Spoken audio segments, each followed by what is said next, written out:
you have not become a patron of the Geocache Talk Network, what are you waiting for? Patron levels start as low as a Bison Tube level at $3 a month. The sign up is easy. Simply go to the Geocache Talk website and click on the Become a Patron button, or go to patreon.com/Geocache Talk. Patrons now get the famous Blackout coin, invites to special events, and other really great items throughout the year. Become a patron today. Have you subscribed to FTF Magazine yet? FTF Magazine is the #1 geocaching magazine available. It is a quarterly magazine that you can be part of. Submit your geocaching milestones and adventures to be published. FTF Magazine is also interactive with puzzles to solve and the hunt to find Spartacus. If you can solve the puzzle or find Spartacus, then you will be entered in to win a special pack tag. Every new subscription, you will receive a special swag pack. Subscribing is easy. Just visit FTF's website, ftfgeo.com. Don't miss out and subscribe today. Logwork, the creators of the fantastic logbook, made with genuine write-in-the-rain paper. The logbook's designed for the micro-containers of the present and future, geared towards the hider who'd rather go caching than doing cache maintenance. Find them at logwork.com. That's LOGWERK.com. Howdy, howdy. Oh, it's time to go. All right. Yes. Howdy, everybody. It's time for Puzzle Talk, the Geocache and Puzzle Talk, or the Geocache and Puzzle podcast, brought to you by the Geocache Talk Network. We are your hosts. This guy over here, the illustrious Tom, Electric Water Boy. Who was a bad elf? I need to change that. Oh yeah, you bad elf. You're still a bad elf. And I am Charles, Pathfinder 33. It is good to see everybody here. We got all kinds of people in here. Pizza Ninja's checking in. Teresa is here from the greater Abilene area in Texas. Hey, Teresa, put the barbed wire fence back up so that wind will stop blowing down here. That's right. Yeah, turn the fans off up there. Turn the fans off. Burnt Turtles is in the house. As is GeoTribe 5. She's staying up late. I guess the kids are running amok there. Judy's here. Joe McCrae, good to see you, ma'am. Buzz82 checking in from Georgia. Barb is here. Good to see everybody. So I am out and about. I'm on a road trip. This is my last week of vacation. This is the last of my use or lose. Work told me if I didn't take my vacation time that I was going to lose it. So I'm on vacation, which was a staycation at the house until last night. And then me and my wife decided that we're going to just go out and do a road trip. So we got the last 4 counties that we needed in Nevada last night in a snowstorm blizzard. And then we drove from Winnemucca, Nevada to Salt Lake City and got the Cache Odyssey Utah cache today. And now we're bunked up at a hotel because I have a show and she's over there working as well. So we both had work to do. So we are holed up in a hotel for the night. Tomorrow's mission is to get to Cheyenne, Wyoming to grab the cache there, and then down to the Cache Odyssey Colorado cache if we can make it before the library closes. I doubt it, so we'll probably have to stay the night. But we'll swing by the brand new Buc-ee's that's in Colorado, so, you know, sausage on a stick. All by snowy places, and I'm not allowed to drive in snow. Conservative and slow. Yeah, unfortunately, that's just kind of the way it is this time of year. So there's, you know, snow is out and about. We lived for years in Wyoming and in the mountains in Colorado, so it's nothing new for us. You know, you just check the weather and be prepared, have all the stuff that you got to have, and off we go. So I'm in the part of the world where it snows even in the forecast. Everybody goes to the grocery store and empties the shelves.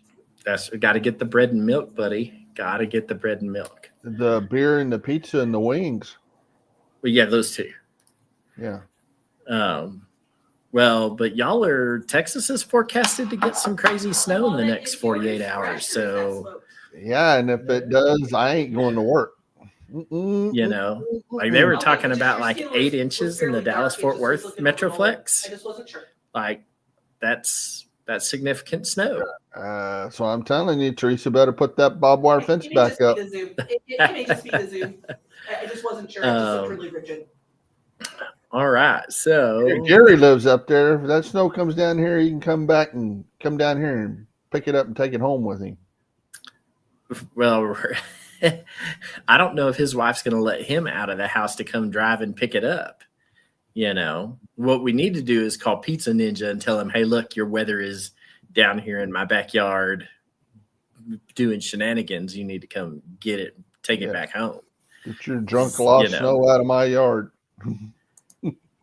Yeah, you see that? Because, you know, you're talking my language.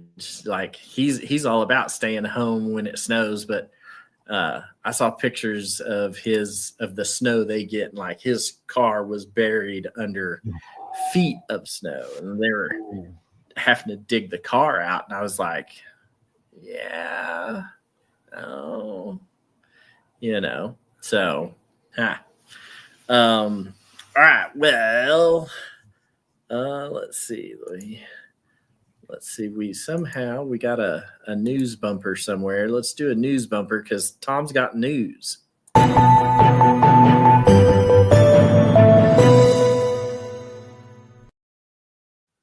All right. I just put a note in there to remind everybody about Cache Fest Hawaii because that's coming up, you know. That's right. Cache Fest Hawaii is right around the corner. So it'll be here before you know it. So and it'll be warmer there than it is here. That's right. It will be there in the great Honolulu, Hawaii. I don't think the Cache Odyssey Hawaii cache has published just yet. But if you are planning on going to Cache Fest in Hawaii, it is just a little pedal jump over to the Big Island to get the Cache Odyssey Hawaii cache. It's scheduled to be small on the map. Can't you just swim? You know, it's what, like 40 miles from island to island. Oh, a little far. You know, I'm not saying you can't swim it. I'm just saying there are a lot of sharks between where you start to swim and where you end swimming if you are going to swim that. Maybe a volcano come and make a land bridge. Yeah, right. You know, get you a couple of 5-gallon gas cans and strap them to a wave runner, a jet ski, and you're good to go. Yeah. You know, so that mega event is right around the corner. And so if you have not, let me see, somehow we can do this. I want to copy and put the GC code in the chat room for everybody. If you have not logged a will attend and you are on the cusp of maybe I can make it, this is the place where you put your maybe I can make it. So put that out there. I know a lot of cachers who have waited for something like this so that they have I don't want to say good reason to go to Hawaii. There's never not a good reason to go to Hawaii. I'll tell you that I lived 43 years on this planet without ever going to Hawaii. My wife took me. We went for 10 days. I went and jumped off of the cliffs at South Point. We went and walked on volcanoes. We went and saw lava. We went and, you know, got the webcams up at the observatory at the top of the mountain, up at the top of the volcano. Amazing place. There's never not a good time to go to Hawaii. So if it's on your bucket list, if the volcanoes erupting, that might not be the greatest time. No, I'll tell you what, man, we went, you know, the volcano kind of simmered down when we were there, and then it picked up right after we left. But But I'll tell you what, man, being out there, seeing the smoke coming out of the caldera, being able to, like reach down and touch the ground and like feel the soles of your shoes start to get gummy, like it's a cool experience if you've never experienced it. So, though you could, if you were dumb, die playing with lava, it is a once in a lifetime experience that I think everybody should get to do. I waited till I was in my 40s. And it was funny because even Laura was like, she was like, come on, let's go. And I was like, nah, I don't need to go to Hawaii. I don't need to go to Hawaii. And I mean, we were married 10 years and I don't need to go to Hawaii. And then I went and I'm like, hey, when's our next trip to Hawaii? So just know that if you get to Los Angeles or if you get to Las Vegas, both of those places have direct flights to Hawaii.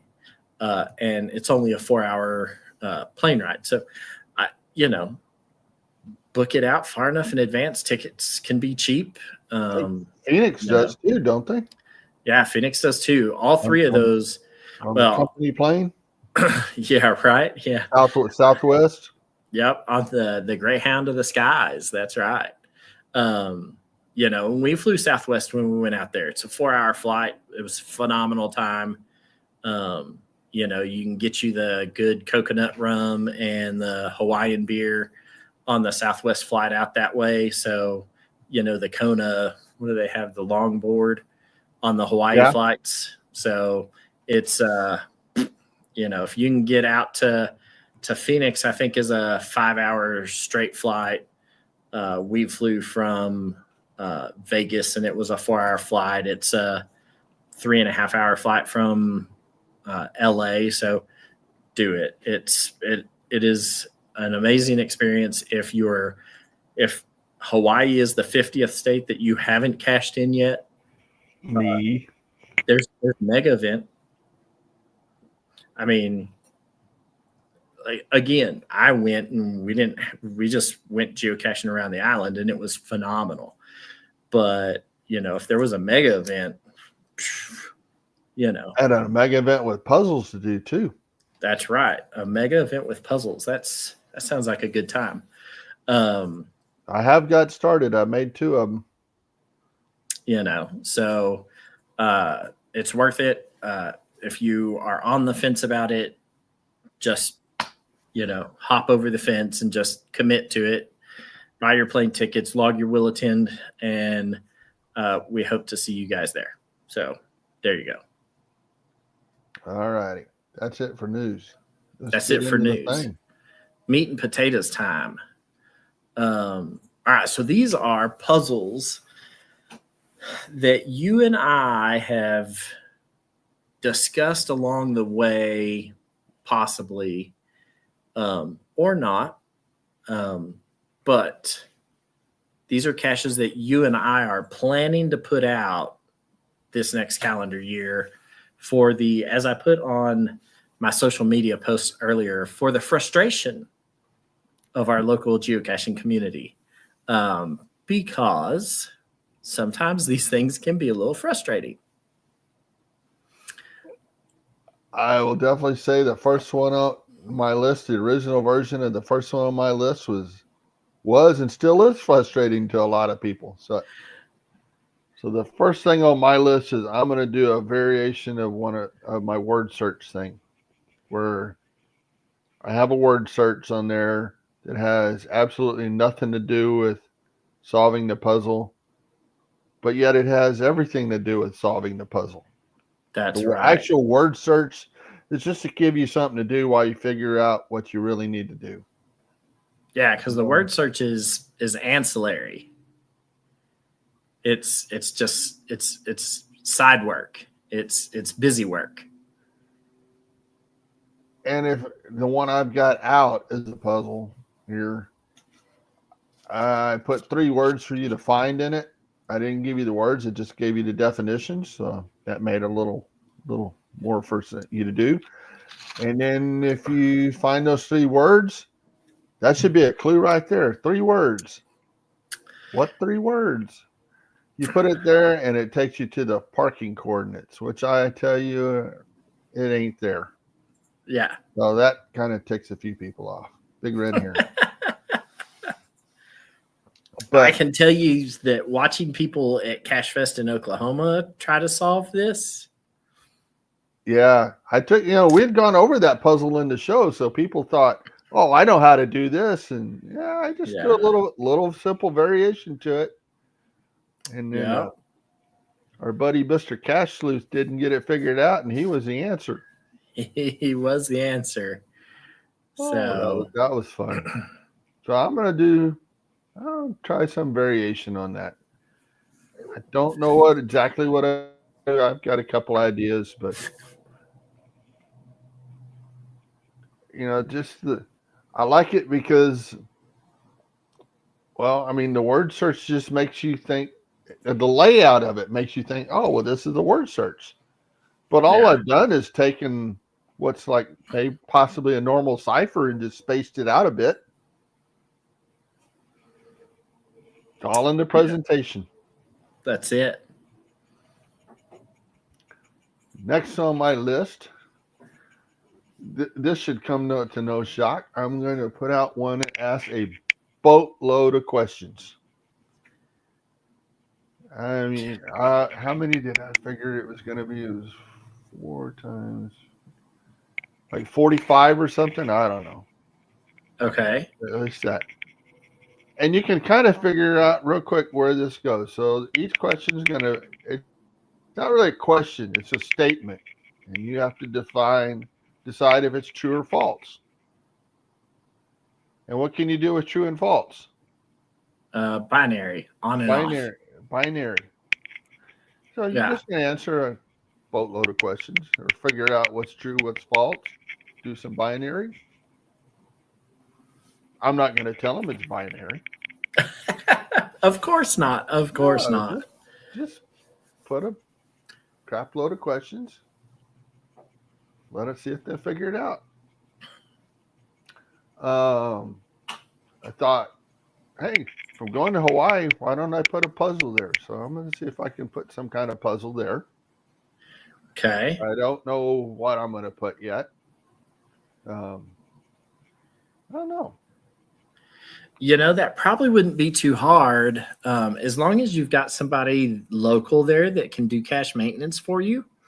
And I'll tell you that I have reached out to cachers and I've got a cache in Mexico, a vacation cache in Mexico that, by all, rules tells you that you can't have.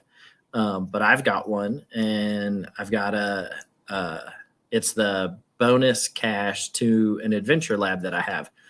I've got a local guy who takes care of it. As long as you give the reviewer a plan of how it's going to get taken care of, you should be good to go. Yeah, and the reviewer for Hawaii is Greatland Reviewer, who is a Texas County Challenge finisher.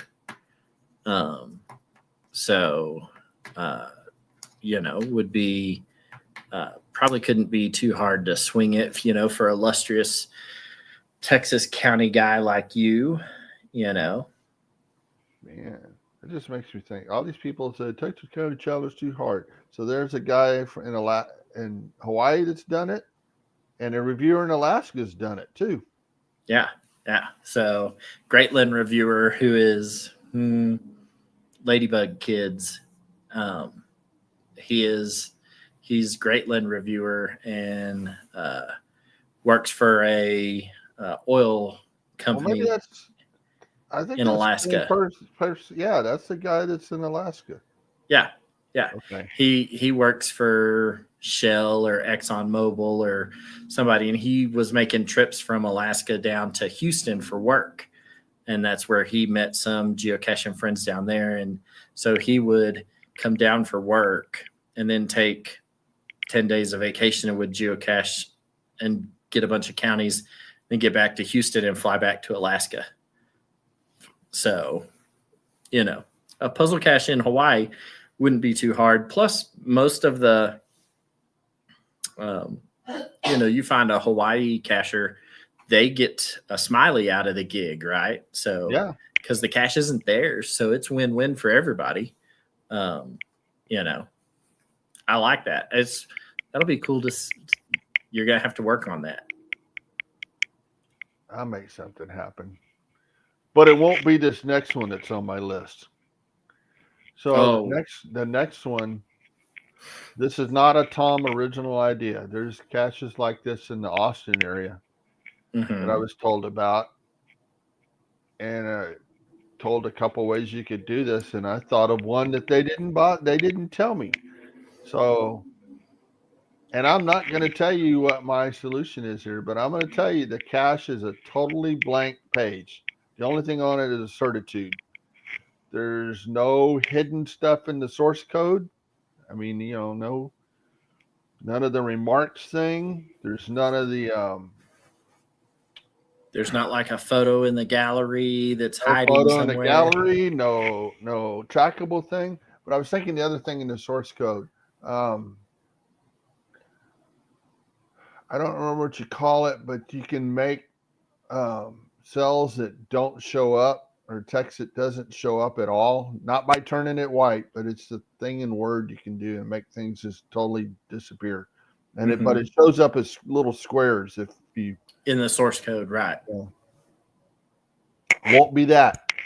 It's just totally blank page other than the title. And if I might even make the title just blank if that's possible. Just put a +1 or a period. No, not even that. Just nothing.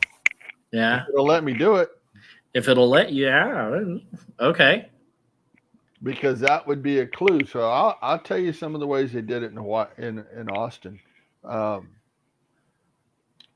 what's different from one cache page to another? If there's nothing, if everything else is blank and all there is a certitude on there, and I'll tell you it's nothing to do with the certitude, but what changes from one cache page to another?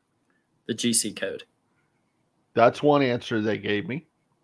So the GC code, but also every geocache is given that GC code translates to a number, which tells you which geocache in the world it was published in order, right? Minus like the first however many that went from like West Coast to East Coast and numbered them the GCDs, the GCBs, the GCWs, right? Those first, whatever it was, 125 caches that they went in and assigned a number to it, and they went West Coast to East Coast. And so once all of those got done, then they started doing them in numerical order. So in that, they got a GC code that gives you alphanumeric, but it's also assigned a number that says this is the, whatever if published cache. That's how you know that the Shawnee Overlook in Ohio is truly Ohio's first geocache or oldest geocache, as opposed to the other one that's published, whatever they did the year wrong when they published it. And so it looks like the oldest geocache, but it was really published like 12,000 geocaches after the Shawnee Overlook. So. All right. People are throwing questions in there. Let's see. Attributes. They didn't tell me that one, but that would be good. And there's two things you can do with the attributes. It's either the name of the attribute or the attribute number. Right, because those have numbers assigned to them as well. So you put one attribute in there, and that's a good thing. The URL, they didn't give me that, but that'd be good too. I don't know the GC number for the one in Austin, but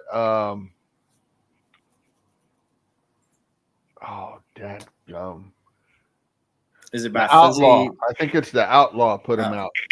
Okay. I think that's who it was. That's who was telling me about it. The coordinates are good. He told me two ways to do that. And actually, there's a couple. because the coordinates are normally degrees minutes, but you could change that to degree minute second. You could use UTM. Mhm. The thing he did, one of them he told me was use what 3 words that those coordinates would normally have. Because whatever you put in here, you're going to dump it in certitude. It's going to give you the real coordinates. Right. Yeah. So, hider name, the cache is hidden at the post. Yeah, we just went through the hider name thing. Well, no, we didn't. But there's a number. I'll go ahead and say there's a number with your hider name too. There is. There's a number associated with your geocaching name, which tells you which order it is you registered your name in the Geocache website system. So the older I'm liking that attribute number thing. Yeah, if I could only. But you can't put that up there. Dang it. Sometimes I'll use the technique with the forceps to kind of. That would save me a whole trip. So I want that cactus attribute. So I got to go up. I'm not going to get it this time of year. But if I had that, then that would be a cool number. That you can do that as Yeah. well. Sometimes they'll unravel like a little onion too. It's kind of crazy And with the let's way see. it's I laid went down. through all that. And then I have one where I just ramble on and on and on and on. Every once in a while in my ramblings, throw out a bit of coordinate. Say, here's a number you need. Here's another number you need. Right. Make them read through. Make them read through all the silly stuff. Yeah.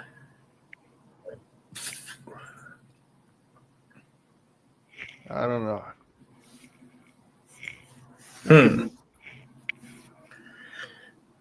And she said, "Oh, you see what about the background color of the cat? I'm not changing the color, but yeah, I guess that could even if you don't change it, it's white. So yeah, what shade of white? Oh Lord, is it Ford white? Is it Chevy white? Is it? Oh, that's yeah. They're you go to the paint counter at Sherwin-Williams and there are like 7,000 shades of white. Why can't we just have white? I'm just a typical guy. Just give me white. Yeah. I don't need eggshell or whatever. Just white. So, all right. Well, I guess that's time to roll over to things that I have. I always am. So my local geocaching community there around my house has started. I have one guy who listens to the podcast. He doesn't watch it live, but he downloads the audio recording from Podbean or wherever he gets it from, and he listens to it while he's at work. And so I sometimes have a hard time doing a show like this because then he can always refer back to it and be like, oh yeah, that. And then he kind of he doesn't have near as frustrating of a time with some of my geocaches because he's listened to the show or watched it and he knows where to go to get the resource to solve the puzzle, right? So for him, some of these puzzles that normally would be pretty frustrating are super easy for him because he's like, oh yeah, they talked about this here. Yeah, and he'll go search and he's through into your YouTube. head already. He knows what to do. Hey, and there's nothing wrong with that, right? Like that's a tool in your tool bag, because we talk about these puzzles that we're gonna put out on the show. And so if you listen to the show, hey, cool. If you don't listen to the show, but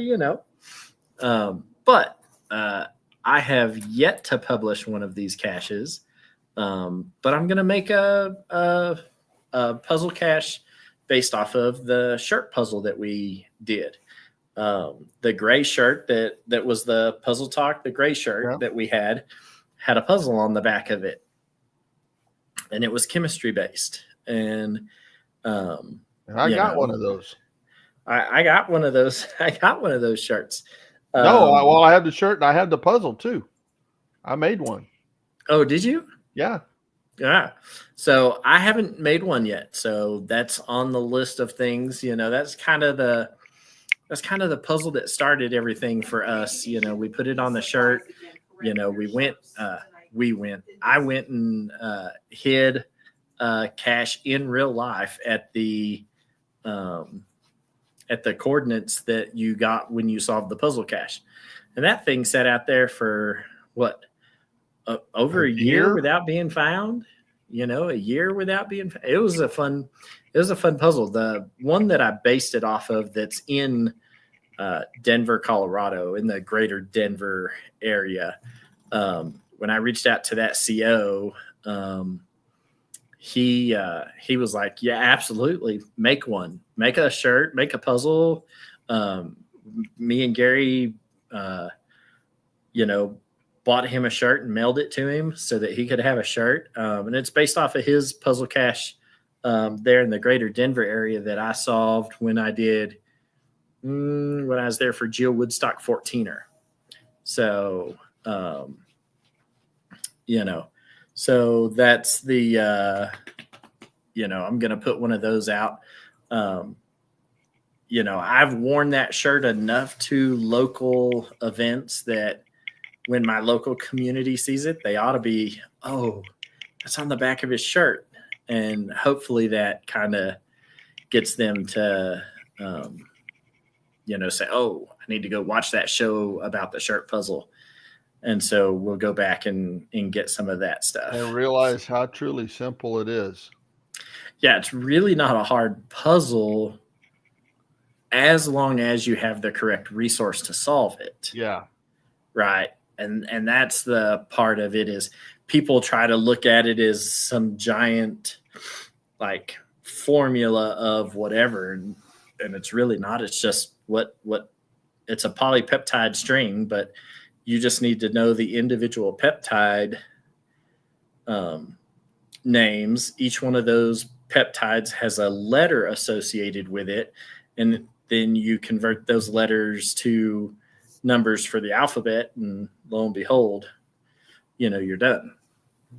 But there you go. So I'm going to do one of those.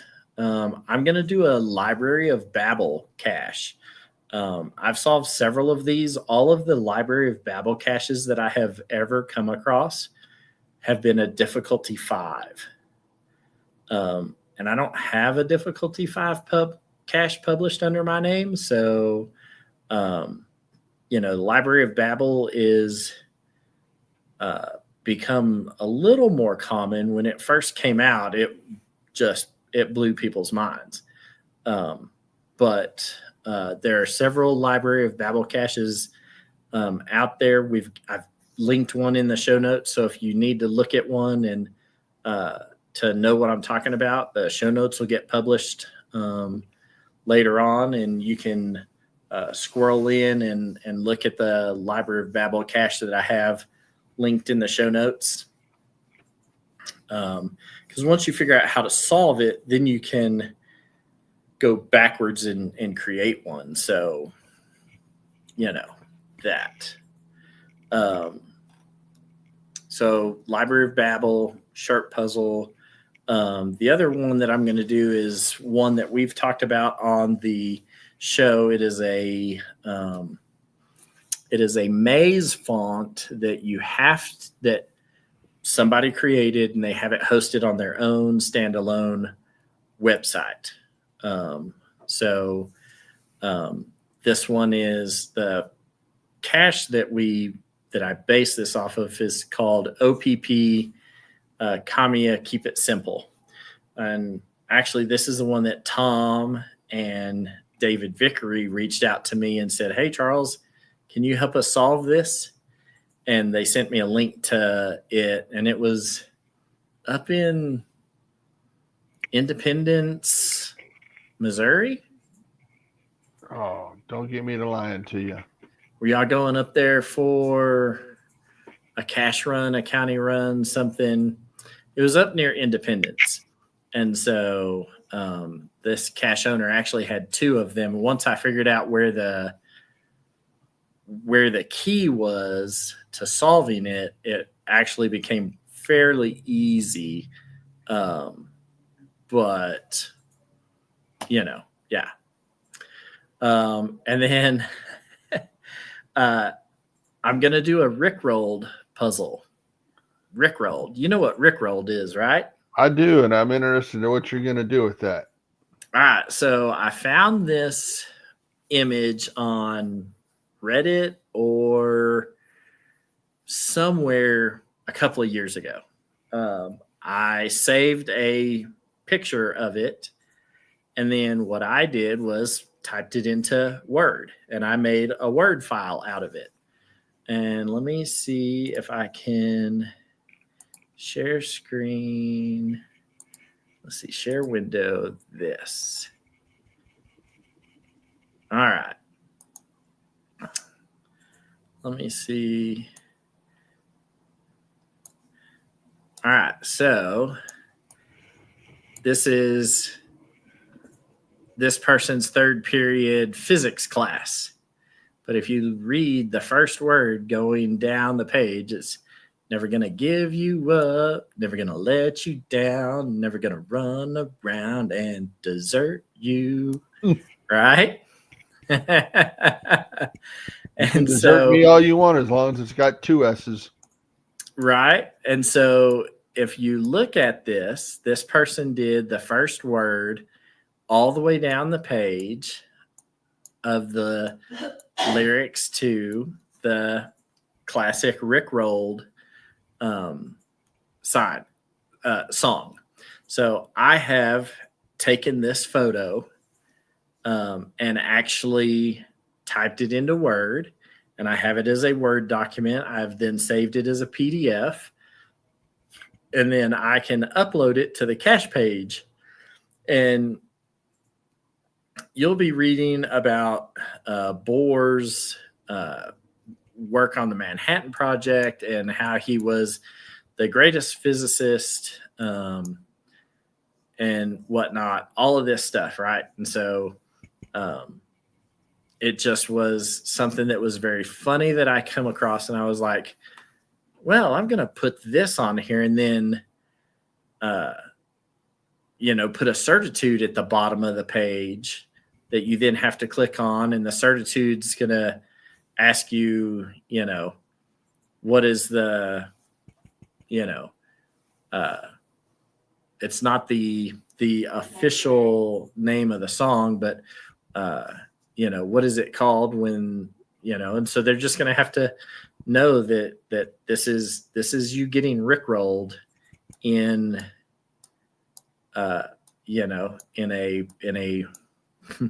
in a paper format that, in an essay format, you're getting Rickrolled.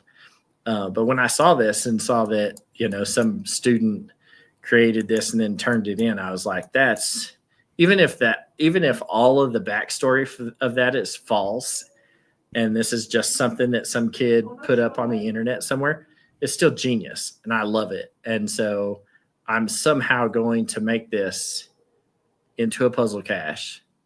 I would take the name of the author off. That's how I do it. Take the name of that author off of this thing. Oh, and ask who wrote this. We are in a hotel room, and he is doing his podcast. Right. We overlapped, but we overlapped by. That shouldn't be too hard for them to figure out. But they'll be typing in sentences and a sentence here and there, and probably maybe they'll come up with something. Who knows? But they may come back to this name. Oh, I'm saying take that name there off. Right. But who wrote the song? Right. That would be the answer to the certitude, right? Who wrote this song? Put it as song. I wouldn't even put song in there. I'd just say who wrote this. right? Because the song was written by somebody other than this person, right? So it's it's something. Look, all right, K Blast. Now my karaoke skills are phenomenal. I know that they're phenomenal. You know how I know they're phenomenal? Because when me and my son went to karaoke in Tokyo last year, standing ovations. Standing ovations. So, if I can get a room full of Japanese businessmen drinking sake to stand up and give me standing ovation. Is it standing ovation or standing evacuation? Well, either way, they all stood up.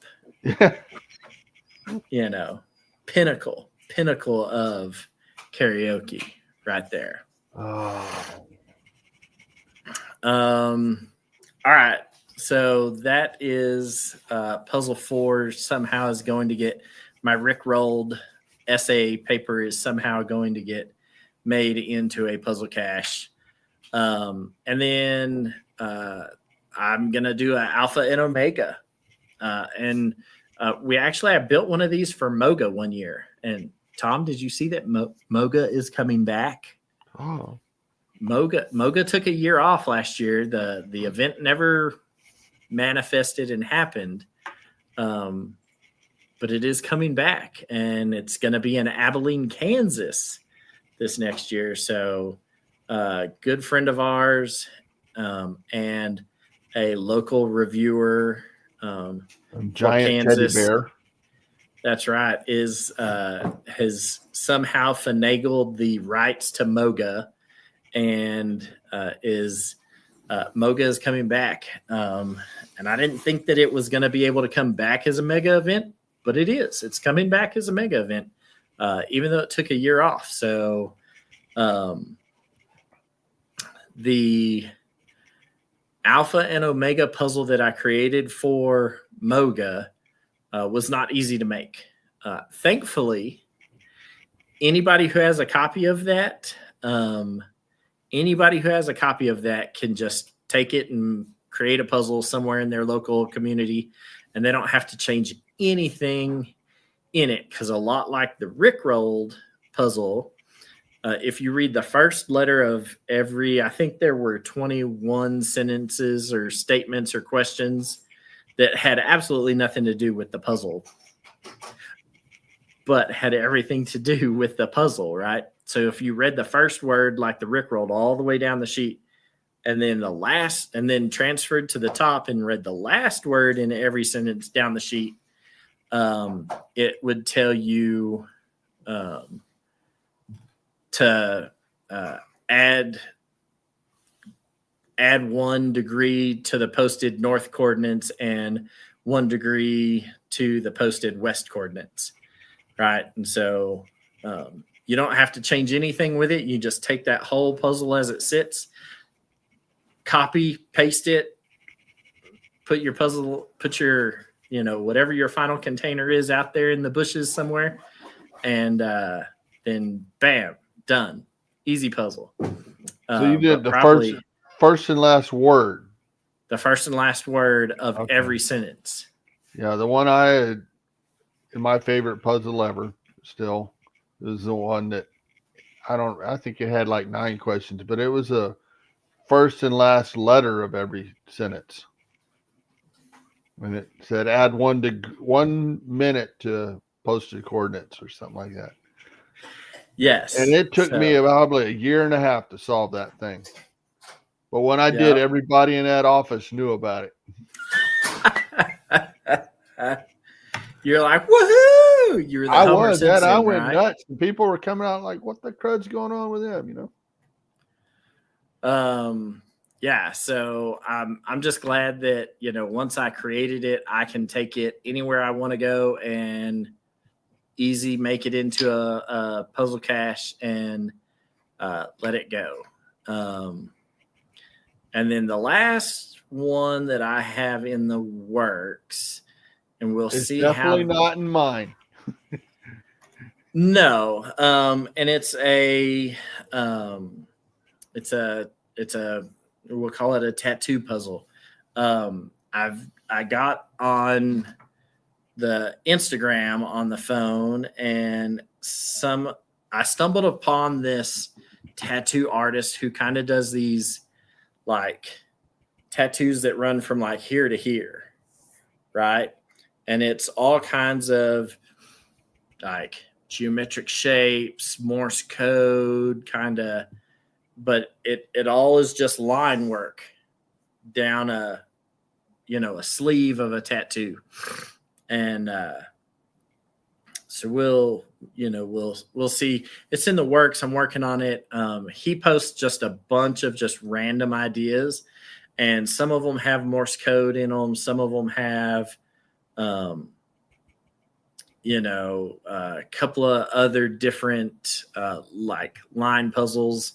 So I've actually reached out to the guy and said, hey, so is there any way that you can make one of these that then kind of converts to this? And he was like, yeah, I don't think that would be hard. Send me the numbers that you need. We'll see if there's a way. But he does this stuff with like kind of like what the parachute did for The Mars rover. The Mars rover, right? Like it had Morse code in the parachute. He kind of did the same thing, but with lines on, black lines on skin. But he does that and kind of mixes it with like horoscope star charts and he's got some other stuff that all converts to numbers. And so if you worked on it from top to bottom, should be able to get, 6 or 10 numbers out of it. But I've been working with him. He does it all. I don't want to say with AI, but he's got a way, and I'll probably pull up a picture and show it for next month's show, just so people get an idea of what I'm talking about. But because I was running late trying to get stuff, eat, and some other stuff before the show, get the Wi-Fi set up on the computer and whatnot. But there's a tattoo puzzle that's in the works somehow that, if you read it from top to bottom, should somehow convert to a bunch of different numbers through symbols and horoscope, star charts, and a bunch of other stuff. So we'll see how it all works. It's right here now, but hopefully by the end of the year we'll get something so that we can so we can get it out there and published as a puzzle. So Jim, you, as the Pizza Ninja has alluded to, you're not wrong. You just have to make sure that it is the correct kind of pizza. Some people like fruit, pineapples on their pizza. Some people don't. But if you could find it's not my first choice, but if you hand it to me, I'm going to eat it. If you could find somebody that made like a dill pickle pizza with like a peppercorn ranch base. Still probably not my first choice right now because I never had one. But I'd eat it. I'd try it. Yeah. So yeah. So that's what I got going on for puzzle caches that I'm looking to get published this next year. That's six pretty decent puzzles that, aside from Mike, who listens to a recording of the podcast every month when we publish it, everybody else in my immediate geocaching community will probably be plenty frustrated with some of these puzzles that I have in the queue. So, Judy, no ma'am. No ma'am. All of my tattoos can be covered with a t-shirt and a pair of my mankini shorts that I wear to the beach. So, unfortunately, I grew up with the fundamental belief that if you want tattoos, then you can have tattoos as long as I can cover them with a t-shirt and a pair of shorts. Then my mom didn't care, but she swore up and down that if she could see them when we were wearing a t-shirt and a pair of shorts, that she would go ahead and smack us with that little bamboo back scratcher that she had in the house. So no sleeve tattoo, even though both of my parents have passed on now. That just is just one of those things. No sleeve tattoos for me. My mankini shorts and a t-shirt cover all of my tattoos, and you'll have to catch me at the beach to see any of my tattoos that I do have. Unless you buy one of my calendars. So don't catch him at the beach. If you get one of my wall calendars to hang on the wall, you'll see them.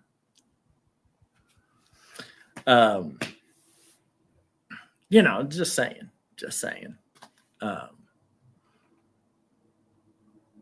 So we'll, it'll be interesting to see how a lot of these things roll out, but we'll should be a good time. Should be. So let's see, what did Jim say? I've tried pineapple pizza, but I tell you, I found a place in Vegas. Of course, you can find just about everything in Vegas. But there's a place there that made the dill pickle pizza, and I shared it with John and said, hey, check this out. And he was like, I'm coming to Vegas.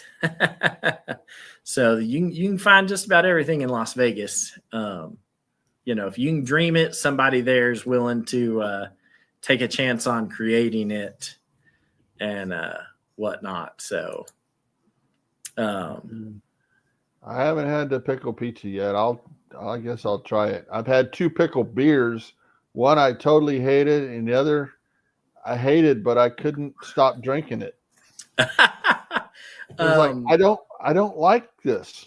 I don't like it. I had dill pickle moonshine. And my first kind of, but same thing. It grew on me. And the next thing I knew, I was, sitting there kind of, and that stuff will knock you on your hiney if you're not careful. So I don't have it. Yeah. Oh my gosh. Is this actually going to be a show that we end on time? We can't let that happen. I know. We got to somehow drag it out for a little. Yeah. I feel like we failed. Trust me, we weren't prepared for it either. We were not. But I'll tell you this: when this show right here happens, I expect to be a guest on the show. So when John somehow manages to get the pizza talk to happen, I expect to get an invite to the big dance. So I want to be on the episode where it's crab meat Rangoon pizza from Fong's Pizza in Des Moines, Iowa. That seems fairly specific there, Tom. It is exactly specific, and I went there before it was cool and on Food Network. We found it totally by accident. We got it. We were heading to Woodstock somewhere. We were hungry. We were tired. It was going to rain. We dumped our stuff at the hotel, got back in the car. didn't know what we wanted, so we just said food and drove around the neighborhood. And here's this place, Fong's Pizza, and we thought that just sounds weird. Let's try it.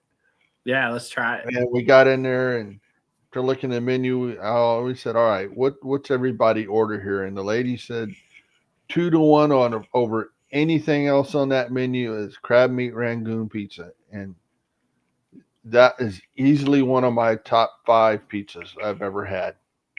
Okay. Duly noted. And where was that? Fong's Pizza. It sounds like an Asian name. Fong's Pizza in Des Moines, Iowa. In Des Moines, Iowa. All right. If I was within 100 miles of that place, I would make a detour to go. Okay.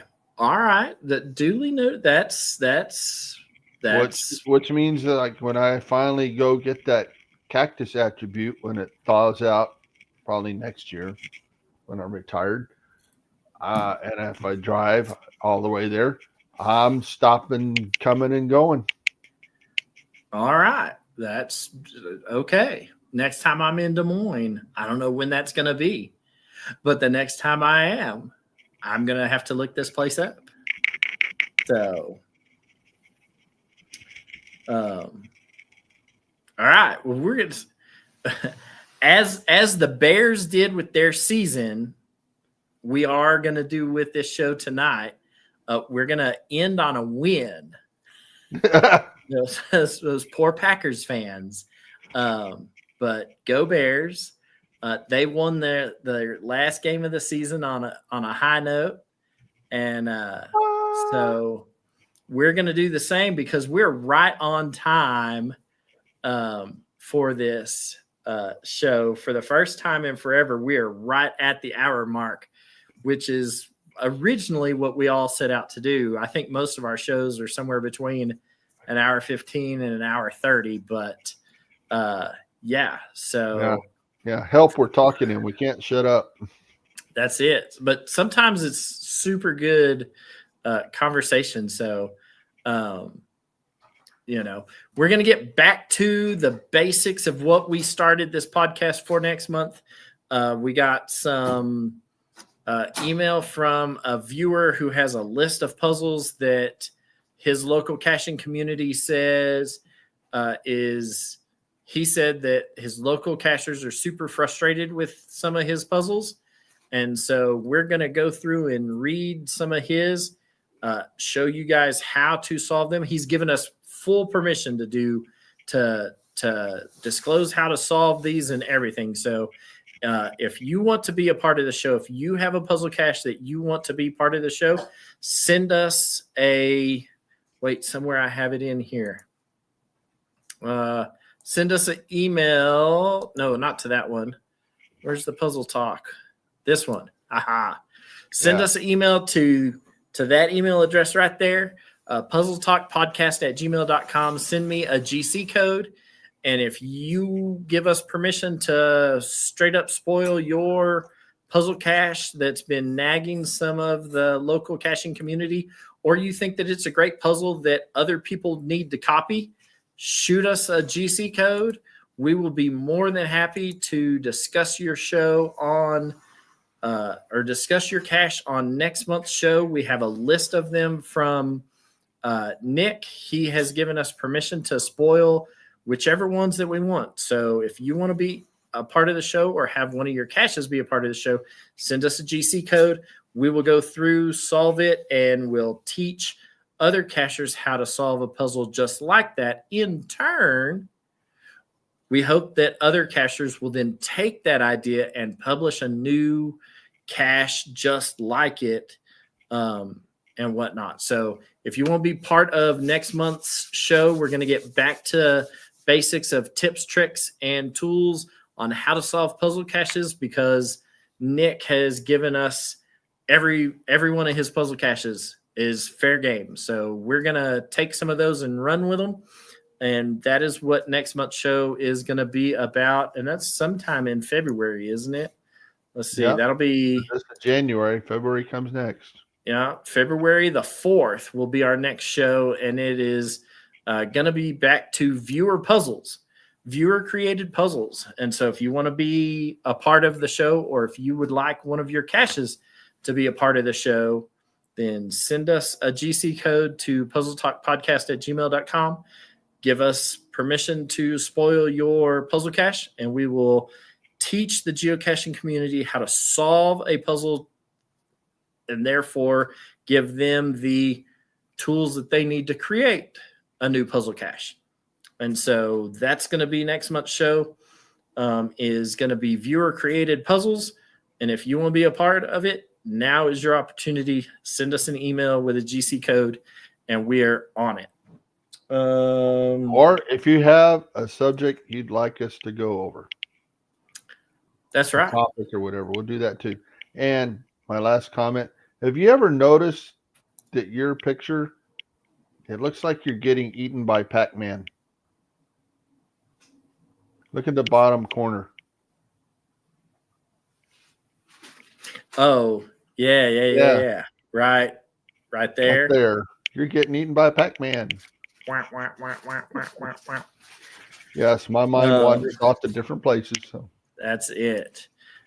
Just remember that if you are a Team Ancient Lake, or if you are Team Go Pack Go, y'all are both wrong. And that's okay. We still love you. Cache Odyssey is out there. We got 45 out of 50 caches published for Cache Odyssey. So do like I'm doing. Get out there, get your road trip, and get you some Cache Odyssey Geo Tour caches under your belt. And that's it. We're out of here. We're running over somehow. We already blew it. We were going to be on time, and now we're blowing it. Oh man, it's all my fault. All right, wait, there's a closing scene in here somewhere, right? All right, we'll see y'all next month.